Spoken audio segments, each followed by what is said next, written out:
What should I start with? Okay. Good morning. I am Michael Zadrima here to report the NFL. I just want to bring it to everyone's attention the latest conspiracy theory I have heard of about the NFL and how it is rigged. So let's begin. In the AFC, we have the Chiefs versus the Titans. Seems like a fair match, but a good amount of analysts say that the Chiefs are going to come out with the win. Crushing victory or not, they're going to come out with the win. In the NFC, we have the 49ers versus the Packers. Once again, the analysts, including myself, also believe that the Packers are going to somehow come out with a victory.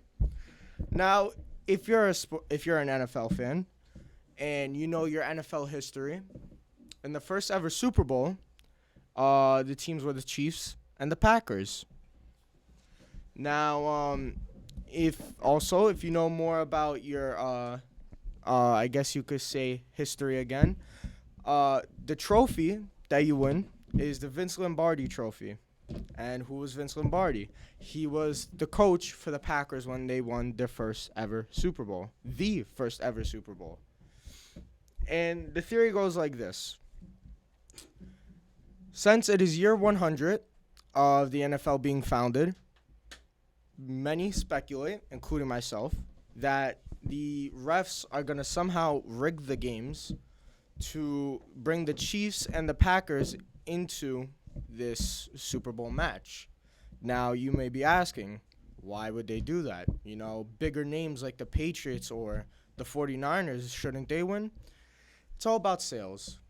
I mean, think about it. If on the 100th year, you have the first ever teams that ever played in the Super Bowl go against each other again, it's just going to bring more sales to the NFL. It's going to bring more people to buy more merchandise. And it's not really just a conspiracy. I mean, many people have talked about it. Aaron Rodgers said that he wants to win another Super Bowl before he retires. And if you watch the past two playoffs, he hasn't been close to the division championship. I mean, it might be crazy to think about, but if you really think about it, all the signs really point towards this matchup. Now, that's not to say the Titans or the 49ers don't deserve it or that they're not good enough to have this chance again. But the NFL, at the end of the day, is a business, if you really think about it. The business is going to, want the money. Whether, the refs have to do something about it or whether, the teams are just going to miraculously win. I personally believe that's what's going to happen. But, that conspiracy was about good teams. Now we're going to get to, I guess you could say, the trenches of the NFL. And we're going to be talking about the horrendous New York Giants. Terrible record. I don't even remember what it was. It was, terrible. There's no point of even remembering. But on January 8th, the Giants signed Joe Judge as the head coach. And this is a decent pickup for the head coach. But, I mean, anything's better than Pat Shurmur. So, I mean, it's a good pickup. Now, just Joe Judge by himself isn't going to help the Giants win. It's just going to bring them back to this losing streak that they've been on for year after year after year. So I've compiled three main arguments to how the Giants could potentially turn this upcoming season around and actually win some games. So first off is to hire a good offense coordinator for Daniel Jones. Daniel Jones has been the new pickup for the Giants in 2019, and he's put in, a decent amount of yards. He's the only rookie quarterback in NFL history to throw for 350 yards and also score 5 touchdowns in the same game. So that's actually pretty impressive. And this whole thing about Daniel Jones is mainly because of Eli. Eli says that if he's not starting, he's leaving the Giants. And whether you like Eli or not, the Giants are most likely putting Daniel Jones. They need a young core. The veterans, they're getting too old at this point. Eli, I'm not saying that he's bad, but it's just we have to move on. So this pickup of a great offensive coordinator could really assist Jones in his skill set, and if they really use his skill set correctly, it could honestly really bring the Giants together as an offensive contender. One of the coordinators that would be a great pickup is Jay Gruden. He was the former Redskins head coach. He fits Daniel Jones' play style really good. Pat Shurmur did as well, but Pat Shurmur basically focused on Daniel Jones, and we all know how the rest of the season went. Breaking news also, the former head coach for the Cowboys, Jason Garrett, was actually going to an interview to be the offensive coordinator for the Giants. And my opinion on that is to stop. Don't do it. Please do not do it. You're going to ruin this team for years. We saw what he did with Dallas. They actually have great talent. Their offensive line, in my opinion, is the best in the league. Dak Prescott, if he gets more attention and gets taught correctly, he could be an amazing quarterback. Ezekiel Elliott is already a beast. They have Amari Cooper. It's really just a matter of getting a good offensive coordinator to really build the offense together. And speaking more on the offensive line. Now, believe it or not, the offensive line has been the best it's been in a couple years for the Giants. But they just didn't have a coach to really tie it all together. So an offensive line coach that could really bring this line to a higher standard is Bill Callahan. We saw what he did with the Redskins. Redskins had a very injury-prone team. Many were injured before they even came back. And he built them. He built them together, made them a reckoning force, and they're a very respected line in the league right now. He has experience, and he has a lot of success in this field. And if I were Joe Judge, that would honestly be the first call I would give for the offensive line. And the third and final step that I believe the Giants have to take to not so get a Super Bowl run, but make the Giants a way better team is to get an experienced defensive coordinator. The Giants are really struggling on most things right now. So if they do those two prior steps and also have the addition of a defensive coordinator, the team could be a very serious contender. There's two main defensive coordinators who could really bring this team together. And the first one is Chris Richard. He previously worked with the Dallas Cowboys. Even though most of them were injured, his defense and his ideas on the defense are held at a high standard. He has an amazing cover 3 base system that can greatly, and when I say greatly, I mean greatly improve the Giants. The Giants are struggling right now. Whether it's on offense or defense, they're struggling altogether. So a good defensive coordinator, it's not all about the players. You could have amazingly talented players, who could go on to be Hall of Famers. But if you don't have a coach to lead them, it's not going to go anywhere. You don't have much to go off of. So Chris Richard would be a great pickup for the Giants. And if for some reason Chris Richards isn't a good option for the Giants, they could also pick up Wade Phillips. In my opinion, the Rams missed out and should be regretting letting him go. He is 100% the most experienced defensive coordinator on the market right now. He brought the Rams to the 2018 Super Bowl, and throughout that season, we saw what the defense could do. The defense definitely showed that he could adapt to any schematic changes of the opponents on the offensive side. If the opponents are going to make changes before the snap, he could definitely tell his team to adapt to that. So, all in all, there are more things the Giants can work on and should work on, but these are main things that everyone seems to notice and that are very important to the game of football today. It might not take just this season to get it all running. It might take 2, 3, and even 4 to 5 seasons to get things working correctly. But whether it happens quickly or not, the Giants have the best chance in a while to really recover if they get up with these picks. So, Mr. Dwyer here to give you introduction. We went straight into football because football is the thing everybody's talking about. I mean, LSU recently beating Clemson, a lot of big plays, a lot of big people there. Vince Vaughn, the president,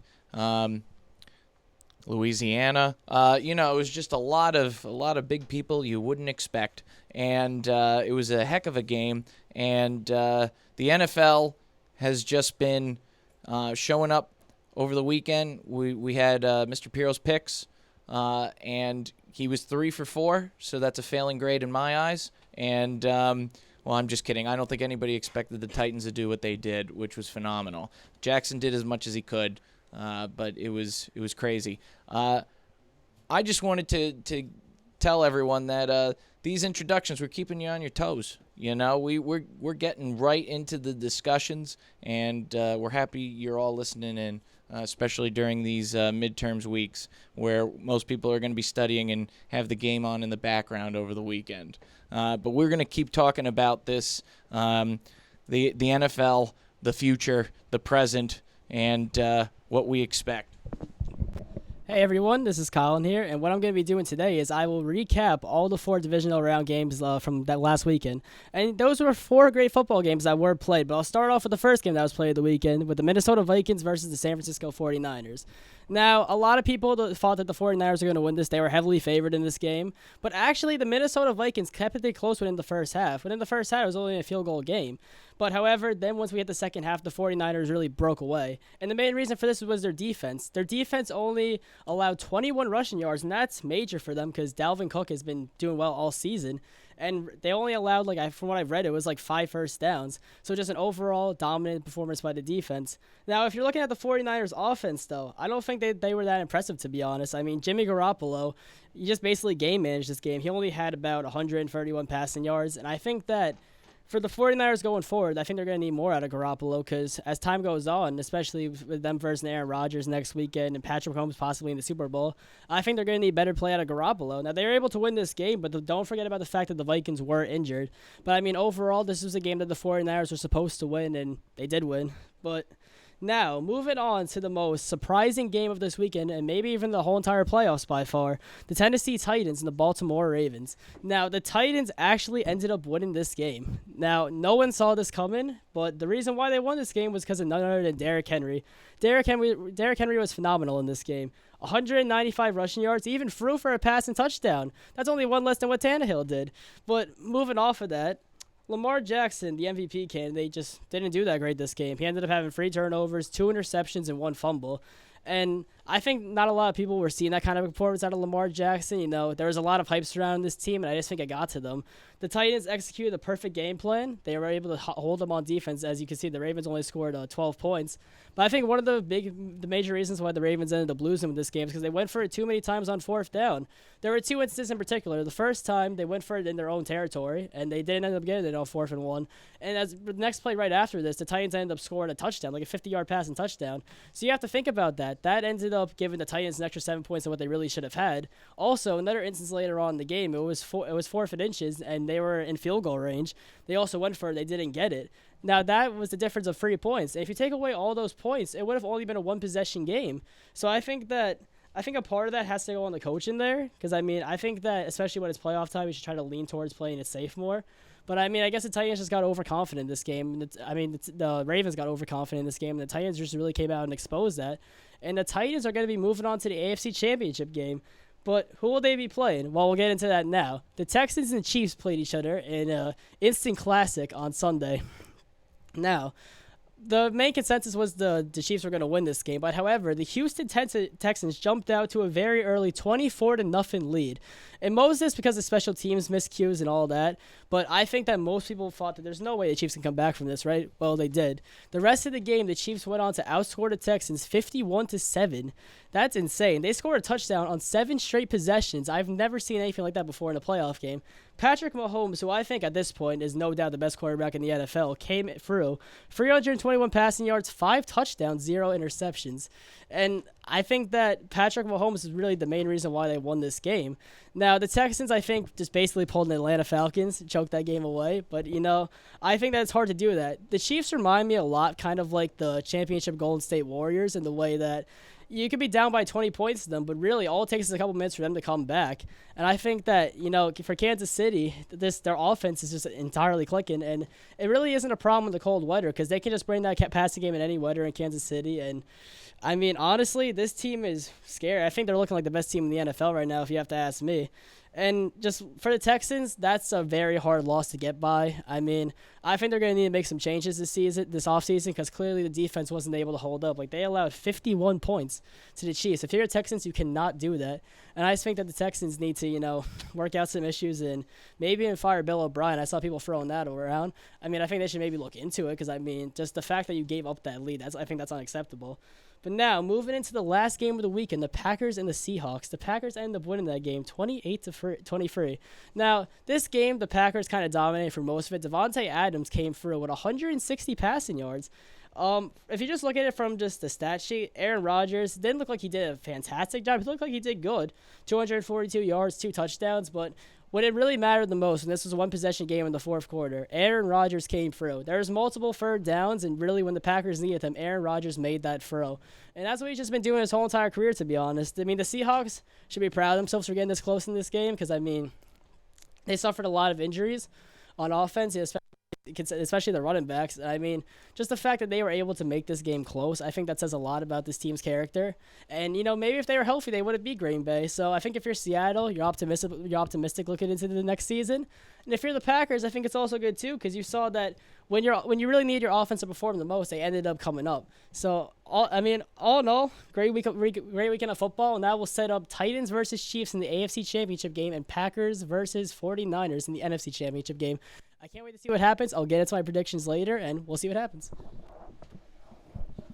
Well, since you were talking about the Seahawks, I feel that the Packers, they tried, but the Seahawks should have won. Because just as you said, they had injured players. So if they didn't have injured players, I don't doubt that the Seahawks would have won by them only losing by 5 points. So, and I feel that maybe the California Panthers should also get a shot. Jeremiah, I don't know why every week you bring in a team I've never heard of in my life, but I'm grateful for you because maybe the XFL will pick up on it and make them a team with their new rules that they're coming up with.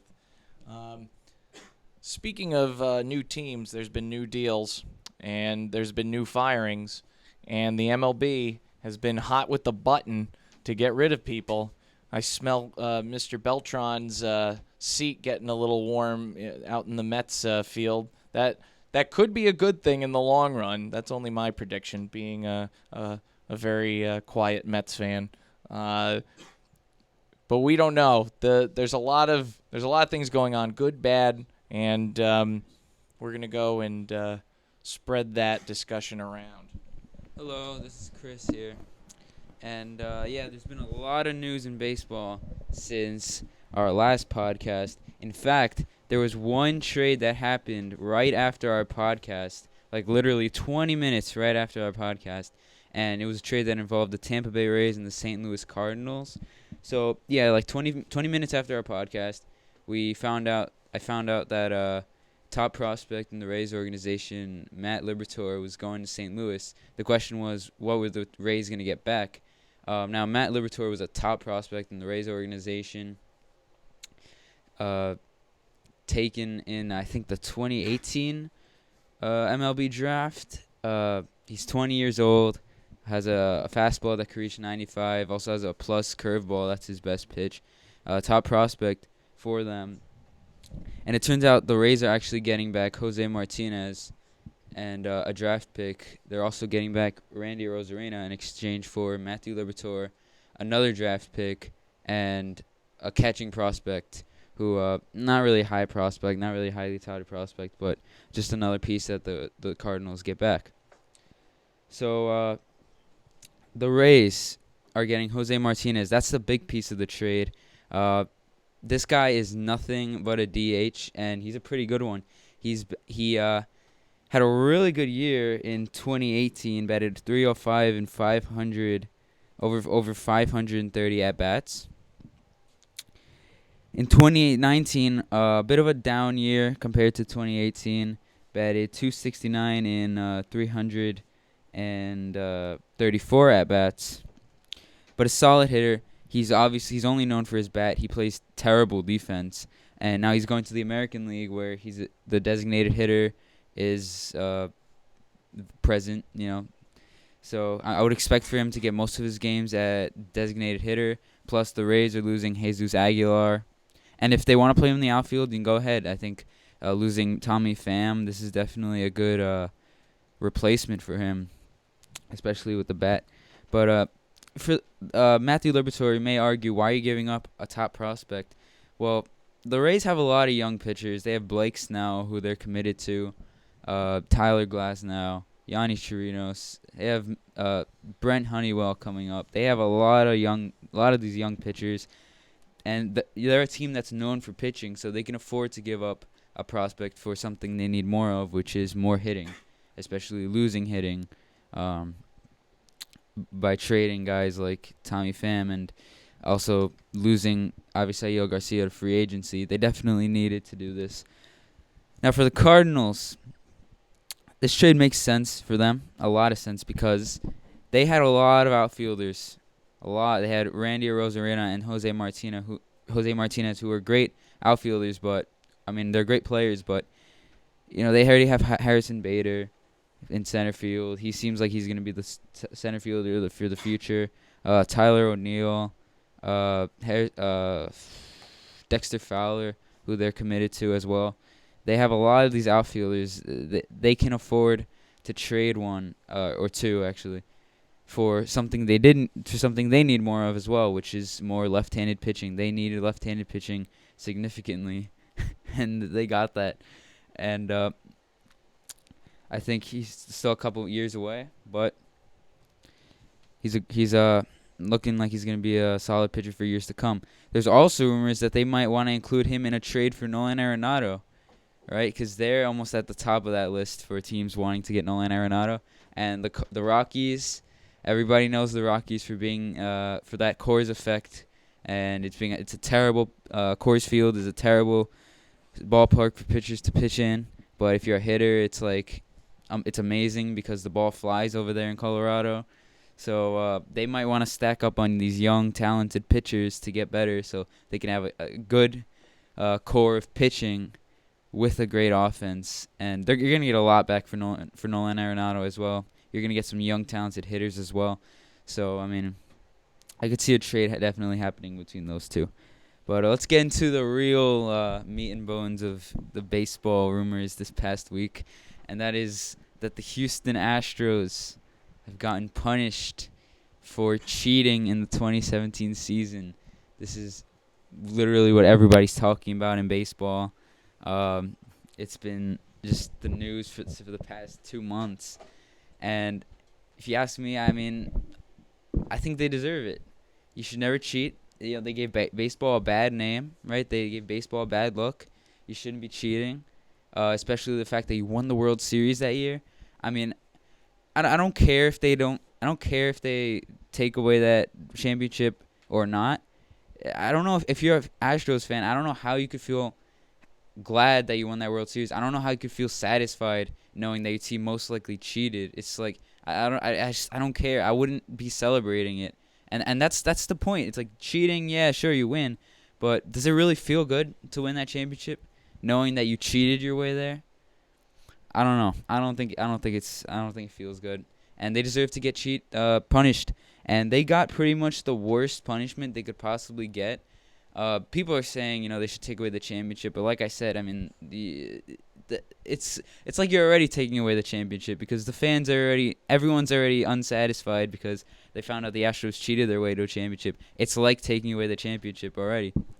But the Astros, if you're wondering what the punishment is, well, first of all, if you're wondering what the Astros did to get punished, they apparently in 2017 were caught with a camera where they were caught cheating, where they would have a camera in center field, which zoomed into the catcher, who has the signals of what pitch to call, and the dugout would see that, and there would be somebody in the dugout who would bang a trash can. So, for example, if they knew a fastball was coming, they would bang the trash can twice. Now, it's legal. It's okay to steal signs, like if there's a runner on second base and he catches what signs what each pitch is, and he sends a signal to the dugout, like with his hands or something. That's fine. But these guys were using technology to get these answers, so I mean you can't do that. And their punishment is that A.J. Hinch, and who's their manager, and the general manager Jeff Luhnow will both be suspended next season. They also got fined $5 million, and they lose their first and second round draft picks for the 2020 draft and the 2021 draft. 20 minutes after the punishment was announced, the Astros owner, Jim Crane, announced that A.J. Hinch and Jeff Luhnow got fired. So not only are they suspended, they're never coming back to the Astros ever again. They're never coming back. The Astros need to find a replacement for those guys. Now, that's the main punishment, the firings. That's the main punishment. The $5 million is nothing to Jim Crane. That's like Don LaGreca said on the Michael Kay show. That's pocket change for an owner. It really is. That's absolutely nothing. It's not even gonna put a dent in their payroll. The draft picks, the Astros have been consistently a good team. You're gonna get You're gonna get a low draft pick. There have been some great players that come from that first and second round of the draft, but I mean that's not really what you're worried about. You're worried about losing the general manager, not the general manager in particular. Yeah, because that guy Jeff Luhnow, he built that culture in Houston. Apparently he didn't build the cheating culture according to Jim Crane, but he built that great culture with Altuve, Correa, and Springer. He made some great trades like Verlander, Cole. He signed Brantley. Built this really good team from pretty much nothing, really. They were a bad team 5 years ago, and they became quote unquote world championships. I mean, that's really how you're gonna look at it. I don't care if they don't take away the championship. I still think that championship means nothing now because the fact that you cheated your way to it, I don't know. But I'm gonna pass the mic. All right, so amidst that scandal with the Astros, another person has been fired, and that is the former general manager. I mean, the manager of the Boston Red Sox, Alex Cora. He was the bench coach for the Astros, and he was fired. And he also, I believe, he also sent a tweet out referring to the subject, in which the Mets pitcher Marcus Stroman fired back with him, with a tweet at him, telling him that he just comes in, doesn't complain, and stuff like that. The one person that isn't facing any punishment, even though he was part of the Astros at that time, is the new general manager, Carlos Beltran. It's just confusing because if you're gonna fire the manager of the Red Sox, who isn't even part of the Astros anymore, then why aren't you gonna do the same thing for Beltran? It just makes no sense. Like,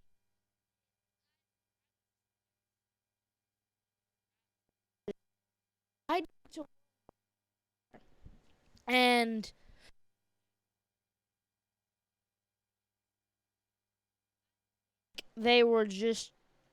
I think they were just trying to take a fast pass, and it worked, but then they got caught. Well, if we're talking about people getting fired, I feel that the Cardinals, they're not the great. Yankees, the coach, I feel like their coach should be fired. The Houston Cowboys, Astros, whatever you like to call them, they're okay. Los Angeles Dodgers, they should get fired. The Red Sox, fired. Chicago Cubs, fired. Mets, horrible. Absolutely should get fired. The Braves, they're okay. The Washington Nationals, are they even in the Nationals?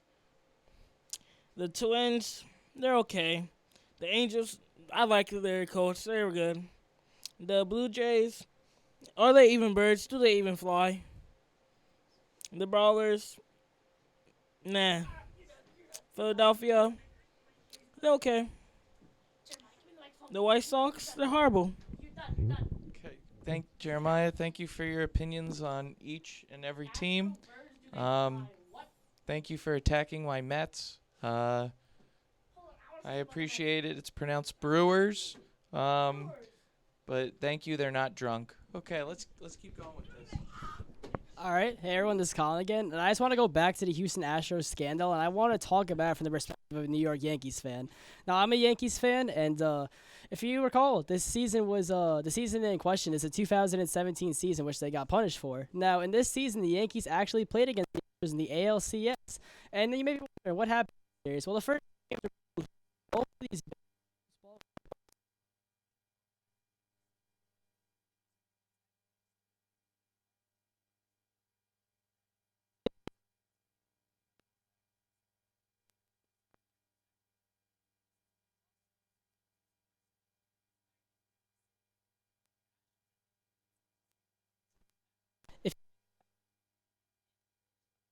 If the Astros were cheating, like you have to wonder whether really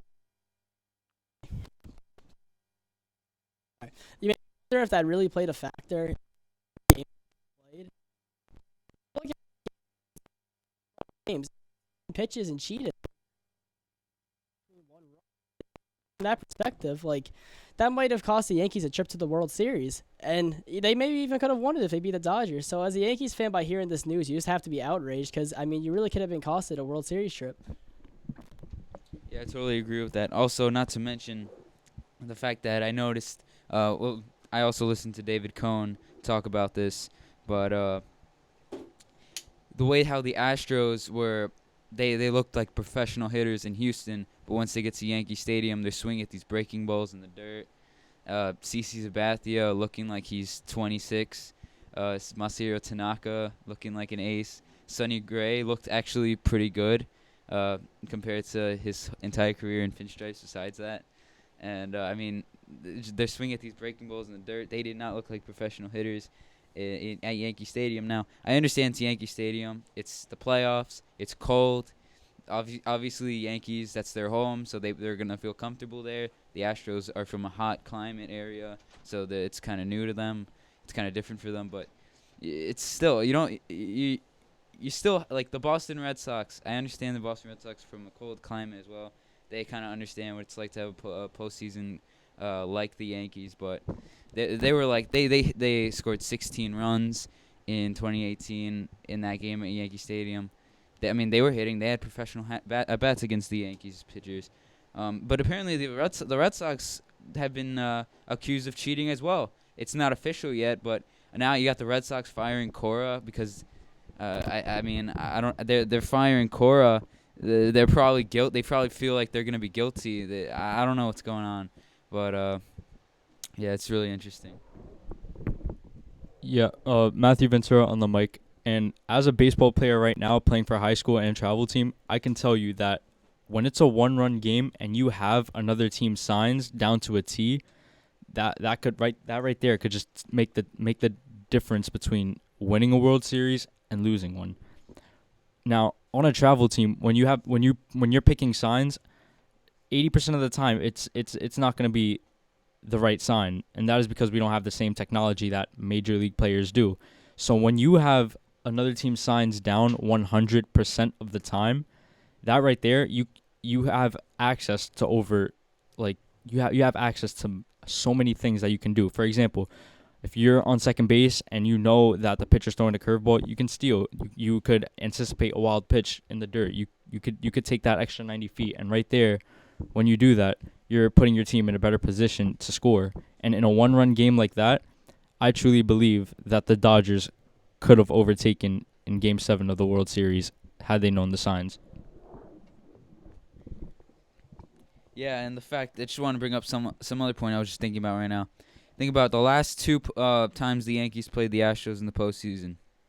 In Game 2 of the ALCS in 2017, in Game 2 of the ALCS in 2019, and in Game 6 of the ALCS in 2019, Aroldis Chapman came in to pitch the ninth. Aroldis Chapman pretty much throws two pitches, a four-seam fastball and a slider. So that's pretty easy. There's two different signs to differentiate. Yeah. If they know if part of Aroldis Chapman's success is that he obviously has that amazing fastball, but he also throws in that slider to mix in with it. I mean, I don't know. Oh, sorry. I said that in Game 2 he blew the save. He didn't. I'm sorry. It was Game 2 of 2017 and Game 6 of 2019. That's it. But still, the fact that he blew the two saves in Houston, especially in Game 6, he threw a slider to Altuve, which, I mean, that slider didn't get hit at all this year, and he hit a home run off of it. I don't know. It was a lousy breaking ball, but the fact that Altuve could have known that was coming, it's pretty interesting.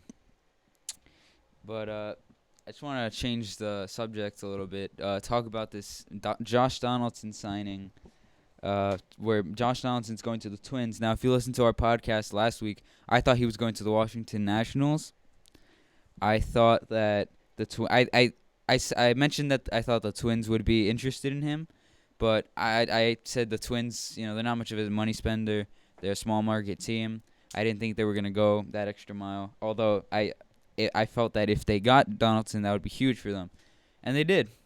They gave him a 4-year, $96 million deal, I'm pretty sure. $92 million deal. He's going to get paid, I think, around $23 million a year, which is a lot of money, but that's pretty much the same thing that he got last year with the Braves. His contract goes up until I think he's like 37, 38. Back end of his contract. I think it's a fantastic deal for the Twins, though. I mean, he's one of the best third basemen in all of baseball. He had a bounce-back year last year. I think he won the NL Comeback Player of the Year last year, batted .259, over 500 at-bats with like 35 home runs. Great year, and that's a down year for Josh Donaldson compared to what some of his best years. The defense is still there. If they have Miguel Sano at third, I would assume he goes to first and Donaldson goes to third. As Donaldson gets older, the defense is not gonna really be there for him. He might move to first and designated hitter. Yeah. Sano would go back to third or stay at first. I like it. I do. And the Twins with that amazing season they had last year with hitting home runs. I think they still need to improve the starting pitching. I really think they should have focused more on getting Ryu or Bumgarner with that money. But they got Donaldson. I think that's a really good backup plan. He was the best pitcher. He was the best third baseman on the market. Oh, sorry, Rendon was. He was the best free agent but Donaldson was the best free agent on the market just like last week. So the fact that the Twins got him, I think that's really good for them. Well, that was a long and lengthy discussion about a lot of drama and expectation, suspectation. I don't know anything else that has tation in it. But now we got to go to something that we weren't able to talk about last week, but now we can have a nice discussion about, and that's the NBA. Kyrie came back.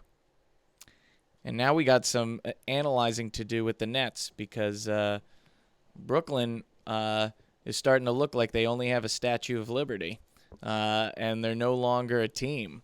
So we got people ready to talk about this and more. Hello, it's John. I think with Brooklyn, it's not the best year. I think they'll do better with Kevin Durant next year once they come back.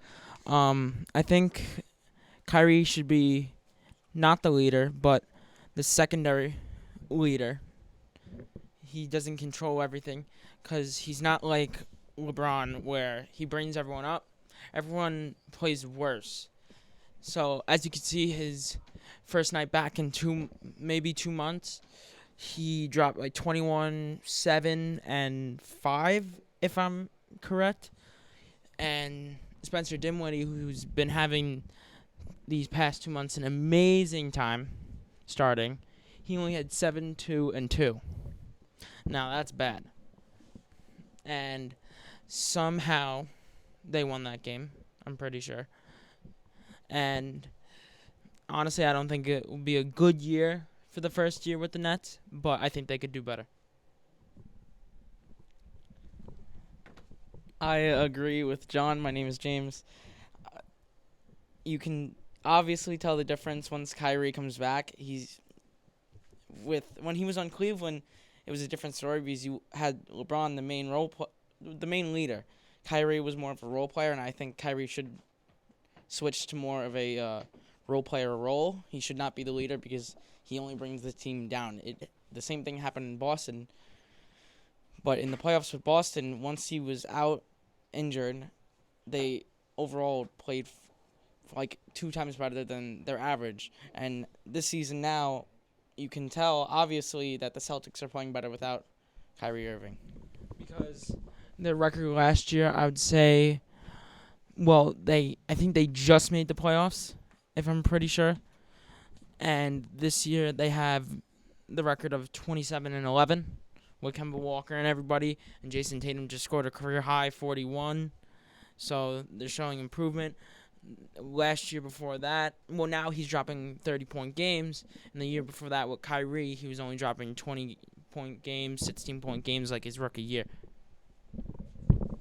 I mean, yeah, the Brooklyn Nets have not really gotten off to a great start this season. Right now, they're at the 8th seed. I think that a lot of people in the city really kind of expected them to be better right now. But, I mean, you also have to account the fact that Kyrie was out. And, Kyrie really does bring a lot to this team. Like, a lot of people, have said that Kyrie kind of destroys locker rooms and stuff, but you can't deny his stats and his production. On this season alone, in just 13 games, Kyrie Irving has averaged 28.2 points, 5.2 rebounds, and 7.2 assists. And that does a lot on the offensive end. And, I mean, for Brooklyn, mostly, a lot of people really consider this to be kind of a building year for them. They're waiting for KD. They're trying to get more assets. But I think that really, if you're them, you can make a push towards maybe from like the second round right now with Kyrie if he continues to keep up that level of play. I mean, you also got good role players. You got the Joe Harrises of the world, the DeAndre Jordans. So, I mean, I think that if you're Brooklyn, I think Kyrie Irving is going to bring a lot to the table.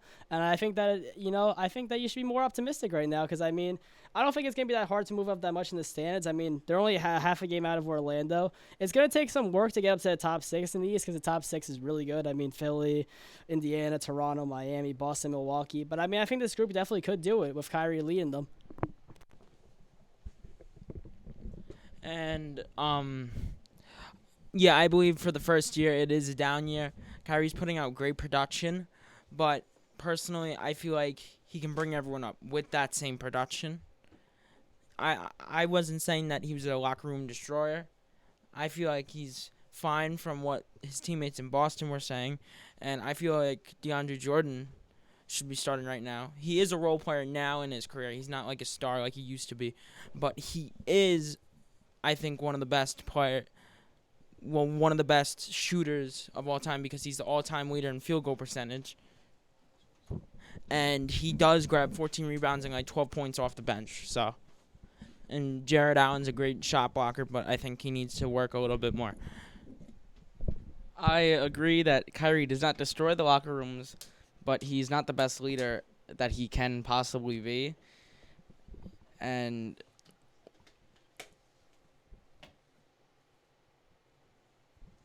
that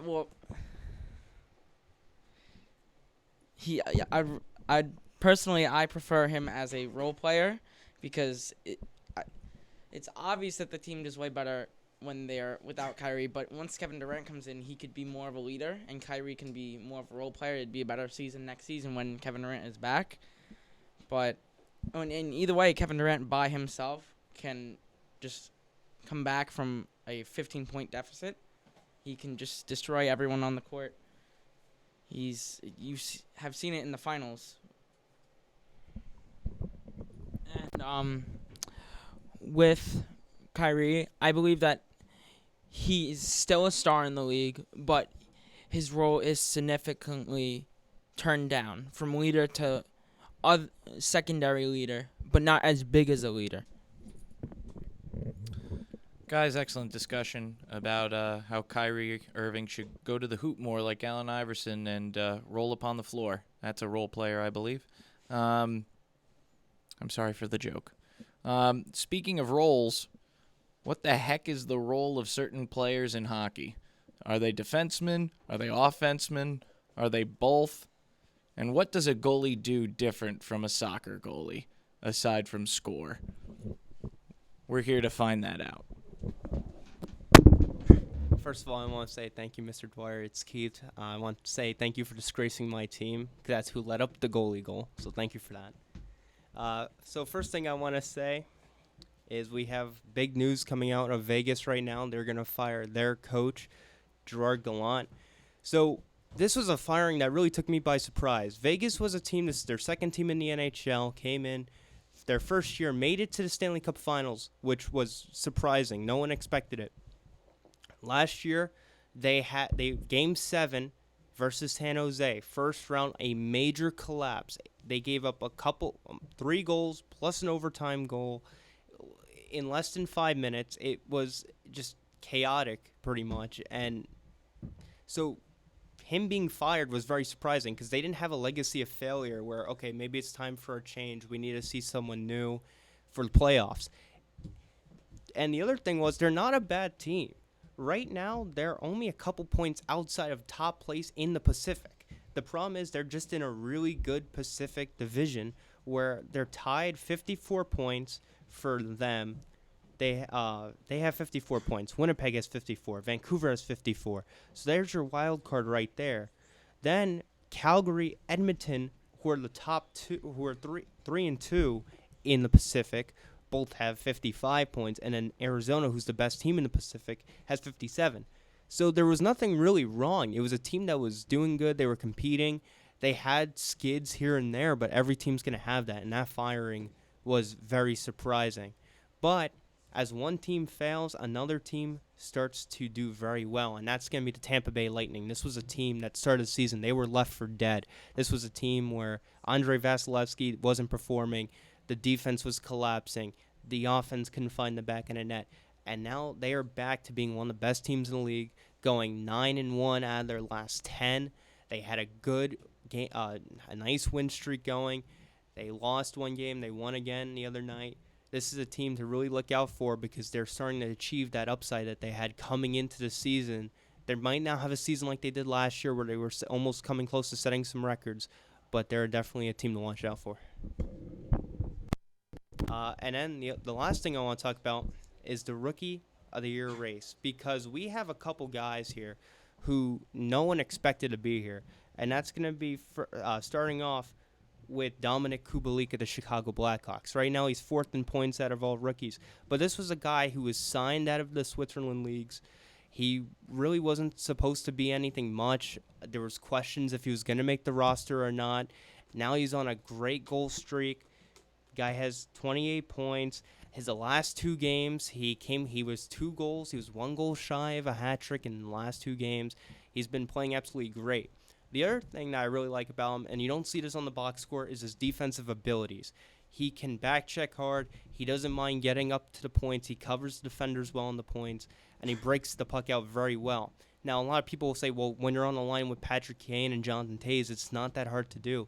But he's done very well coming from a guy who's on the 4th and 3rd line, starting off the season, filling in for a role like guy like Brandon Saad, who went down with an injury. And he did not miss a beat filling in for that injury.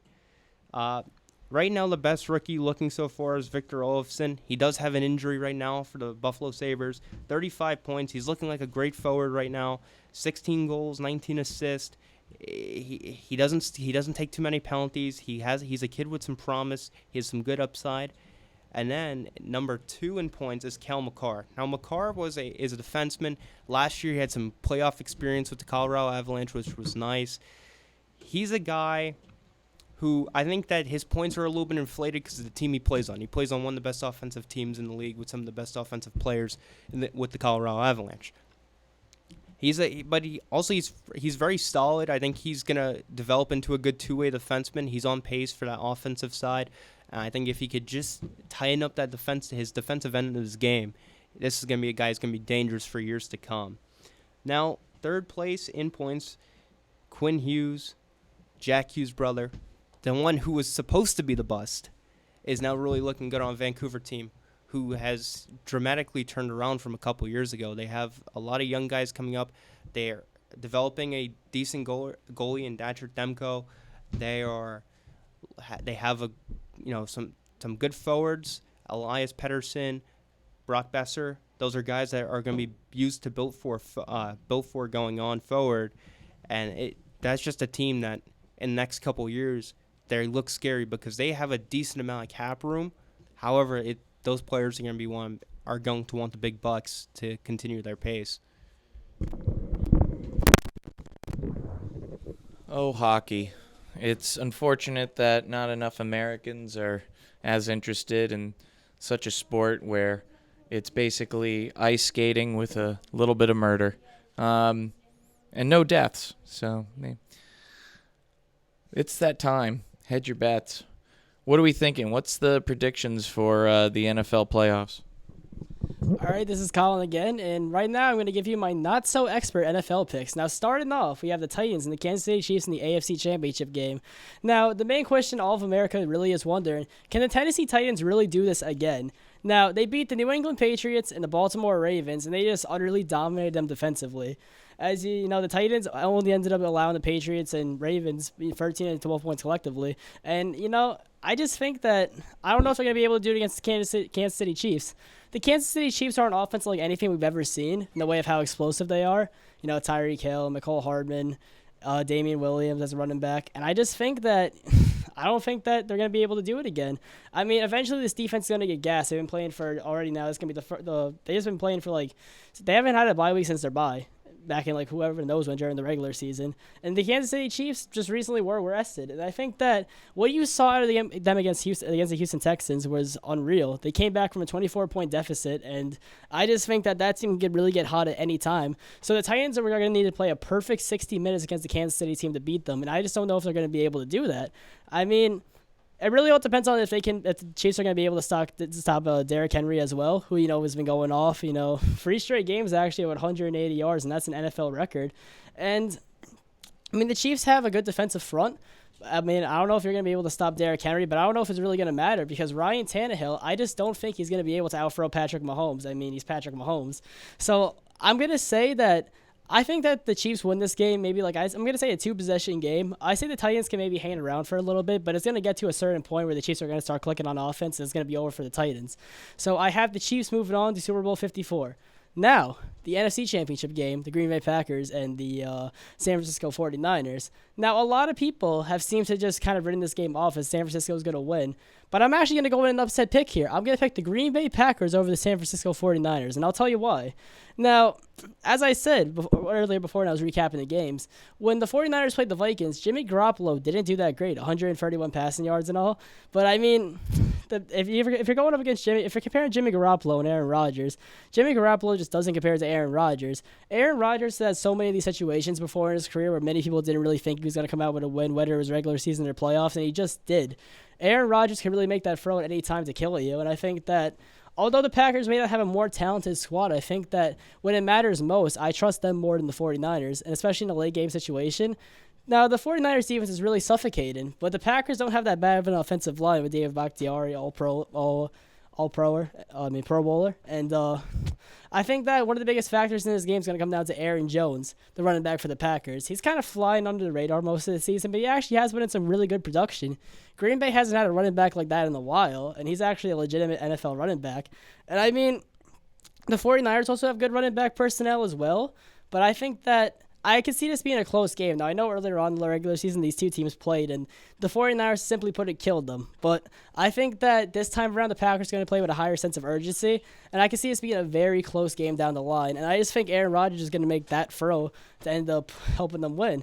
So I see that the Super Bowl 54 is going to be the Kansas City Chiefs versus the Green Bay Packers. Now, I'm not going with this based on what Michael said earlier in the podcast to start off, but I just genuinely could see this happening. I think that we're going to see a showdown between Patrick Mahomes and Aaron Rodgers. And if that does happen, I can't wait to see it. Colin, with a pick like that, you must, I mean, if it works with Green Bay, you'll feel like the big cheese. Cheesy joke intended. Thank you for all those who are not laughing. I personally have a feeling that if the 49ers don't get in there, I'm going to be ecstatic because it will be the first time that the media has not drastically covered any of those teams who would be in the Super Bowl, and it would be a unique year for the NFL with unique teams having a chance to win it all. I'm so happy Tom Brady's not there. I'm so happy the Ravens aren't there. This is going to be exciting. This is going to be interesting, and finally we'll have some type of new reign at the top. But maybe not Aaron Rodgers. I don't know about that. Just it's too soon. Too soon. Another hedge your bet. I'll divvy this up into two questions so that people can take it as they will. First one, Yankees bullpen. What are we doing with that? Are we thinking their ERA next year? Is it going 3 over, 3 under? Or if you'd like to answer this, Altuve gives up his MVP or keeps it? I'll do this. I'll answer both real quick. Bullpen ERA. Well, I don't know about real quick, but bullpen ERA. I'll say it goes slightly above 3, which is pretty decent. I mean, to have an ERA slightly over 3, that's actually real good. Yeah, especially for the bullpen. Aroldis Chapman, I think he's gonna have another really good year. Britton, I think he's gonna have a bounce back. Well, he had a really good year last year, but I think he's gonna be consistently good next year. I think Ottavino's gonna have a bit of a down year. I mean, he's getting up there in age. I think he's gonna be another one of those. I think he's just gonna be like a one. Oh, I'm sorry, you can't do that next year. That's gonna be a problem. You see, that's gonna be a problem. The fact that next year you can't bring in a pitcher to face with one batter. A relief pitcher has to face a minimum of 3 batters. That's gonna be a big problem for the Tampa Bay Rays, the New York Yankees, and all these other teams that have used the opener. I forgot about that for a second. I think that brings the Yankees ERA. I think it still does. I think it still brings the Yankees ERA slightly above 3. I mean, if you think about it, I mean now that I think about it, it doesn't really affect the Yankees at all because most of their bullpen arms are guys that pitch 1 inning. They don't have a lot of those like lefties to face a lefty, those types of guys. They don't really have any of that. They really have these lockdown relief pitchers who pitch full innings and could pitch any time in the ball game. And whether it's the 6th, 7th, 8th, and 9th, they could even open games. Like Chad Green could do it all. He could open games. He could close games. So yeah, I think there's. I would say it goes slightly above 3, the ERA. As for the Altuve thing, listen, I don't think they're going to take away his MVP, but I would if I could. I would take it away. Listen, the players were in on it. They 100% were. I mean, it's a fact. MLB would not have punished the Astros if they didn't have proper evidence that the Astros cheated. The Astros did cheat. It is a fact. The reason they didn't punish the players is because they really couldn't. The players are protected by the union. And they can't mess with the owners. They can't fire the owner, or else they probably would. And they can't fire anyone else. The only people that they could fire is the general man. The only people that they could really punish is the general manager and the manager. Another thing, that $5 million, that was a rule set up by the owners of the teams, and that was pretty much a rule set up by the teams owners that the highest you could get fined is $5 million because they know that's nothing. They know that's absolutely nothing to them. So $5 million again. That's like pocket change. So they set it up in the MLB Constitution so that if there's ever a point where the teams would be cheating and they have to get fined for some reason, that the highest would only have to be $5 million. So really, the people that get the people who get punished is the manager and the general manager. Is it fair? I don't think it is, but whatever. Listen, Altuve was part of it as well. Altuve was part of this whole cheating scandal as well. He's a contact hitter. He hits the ball. He's not a home run hitter, or he's become more of a home run hitter as the years have gone on. But 2017, he won that MVP because of the great batting average, getting a ton of hits. I mean, that's really it. And I mean, he obviously was part of that cheating scandal. He most of the time knew what pitches were coming. And I mean, it's not fair that he won the MVP compared to a guy, Aaron Judge, who had that historic season. And I mean, brought the Yankees to the ALCS to face the Astros. I mean, you think about it this way: the Yankees were red hot when Aaron Judge was red hot. When he had that rough stretch in July, end of June, beginning of August, the Yankees were kind of falling off. I remember that's when they really fell into second place. If Aaron Judge would not have had that little slump, he would have 100% won the MVP because that's how better he was than Altuve that year. And the Yankees I probably would have won the division that year. So I think Aaron Judge deserved to win the AL MVP that year. Not to mention, Altuve is not 100% known for his defense. He's okay over there at second. But, I mean, he still won it. He's still a solid player. I had a ton more respect for him before this whole thing. That you see, and again, that's the thing with cheating. I don't know who to trust anymore. I thought he was a solid player. He was probably my favorite player on the Astros. I can't say I looked up to him. I don't know. I can't really say that, but he was a good role model. The fact that he was a solid player who had good speeches, and I don't even know anymore. Could you not look up to him because he was so short, Chris? Yeah, that too. But yeah, I can't really say I look up to him because I don't know. He's just not really. I don't know. But yeah, I think Aaron Judge should have won the MVP that year. But there's no point in really caring about it anymore. It really doesn't mean anything anymore. So yeah, whatever. Yeah, Matthew Ventura back on the mic. And what Chris said about the Yankees bullpen and everything, I just want to touch up on the Mets bullpen. The Mets have major roster moves that they must complete before the season ends and decide whether Porcello and Waka are going to be in the rotation or whether they're going to be coming out of the pen.